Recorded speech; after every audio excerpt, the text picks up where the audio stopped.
Vanity of vanities, all is vanity. In the Hebrew language, the language that the church treasures so much, vanity simply means something that is just passing. The big question people had back then in this world was that they saw kings and chiefs build big cities, and yet after a while, everything fell apart. Think about the walls of Jerusalem, those that have ever been to the Holy Land. King Hezekiah built these walls way, way back, but after a while, these walls fell apart due to sin. What is the whole lesson of this? The whole lesson of this is vanity of vanities. Everything is vanity. Your hard work and achievements do not last forever. You're not in control. The book of Ecclesiastes reflects on the despair of one who has labored only to leave the fruit of his work to other people. Think about it. Many of us have already written wills, giving out possessions that we have worked for to other people, mainly our relatives, many of whom do not merit to get these possessions. Life under the sun is very short and uncertain. What should we do? We should choose to live each day as a gift from God. Everything is given to us as a gift, to use it to get to heaven, to know God, to serve Him, and to love Him. Then there comes a question that we need to ask ourselves: how best am I going to love God and serve Him using all these possessions that He has given me? This does not mean that all we have is evil. This rather means the possessions we have sometimes are sources of evil. They sometimes divert us away from God. We look up to them as God in themselves. My further reflection about this was that, if everything is vanity, if everything is passing, why then do we wake up each day to work? Why do we wake up every day to chase money? The answers to these questions are clear. We wake up each day to provide food on table for our children, for our spouses. We wake up each day to provide the best life possible for our families.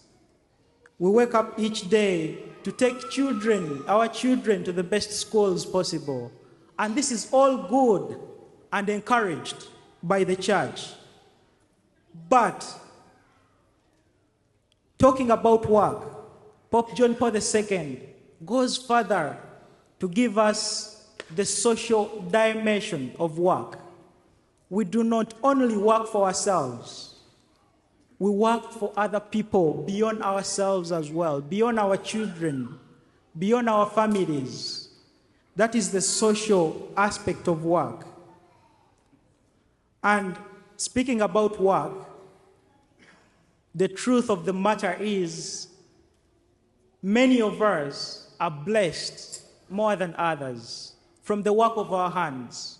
Whatever you're doing, you're blessed more than, if you're blessed more than another person, this is the right place for you to be. Not only to thank God for these blessings, but to ask God the meaning of these blessings. What do these blessings mean to you? What do these blessings mean to me? The gospel we hear that the church gives us does not only show a way to those that are very uncomfortable in life, the poor, but it also gives a way to those that are blessed more than others. If you're blessed more than another person, you're meant to share that blessing to those that are not blessed. And so what should our prayer be? Our prayer should be, Lord, do not let me to be so poor I might curse you. Lord, do not make me be so rich and comfortable I might forget you. In the gospel we hear, take care to guard against all greed, for though one may be rich, one's life does not consist of possessions. Friends, whatever excess you have doesn't belong to you. It belongs to the needy. It belongs to the poor. We are meant to share. We need to be good stewards of what God has given us. Why should you hang on to things that you do not need? In this world, the poor need us. But in heaven, we shall need the poor. When we appear before the judgment day, the poor will say to God, be good to him. He was good to us. Both in the gospel and in the book of Ecclesiastes, we hear a cry out, a unified voice. Do not waste your life chasing shadows. The rich man in the gospel is not condemned of his success. Rather, he is condemned of his spiritual poverty. He's so much self-centered. This man believes that his wealth will secure him the future and give him true life. And this is wrong. This man's world is just himself and his barns. He's just thinking about building more barns to store his harvest. He does not talk about giving to the poor, sharing his blessings to other people. St. Paul in the second reading encourages us to be rich towards things that matter to God. This means to cultivate a heart full of charity, to be merciful, to trust, detachment. This means investing in relationships, investing in prayer, and serving others. All these that I have mentioned, these are things no thief can take away. No one can take away.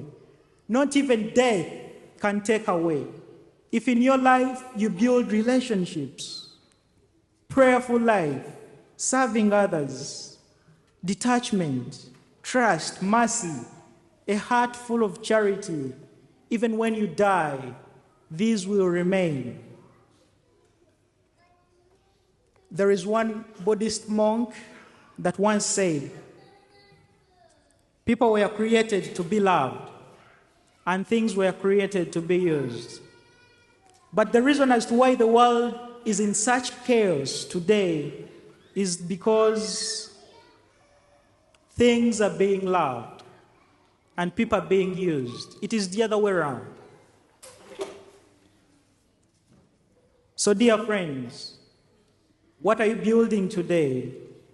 Are you building a barn full of possessions, full of harvest, or you're building a deeper relationship with God?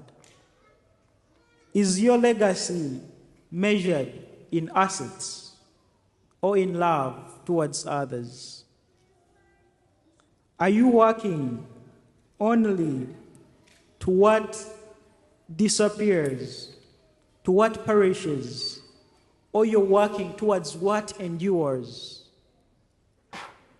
Is your trust only in the bank account that you have, or in God? So, dear friends, what is our prayer today? Our prayer is to ask God for the graces, for us to be able to see where we need to share our blessings, to be able to see the poor that God brings in our lives, for us to help, for us to share our blessings with. We need to ask for the graces to lead us into a full understanding that our possessions are not only ours, but are meant to be shared with others that are not blessed like us. Praise be Jesus Christ.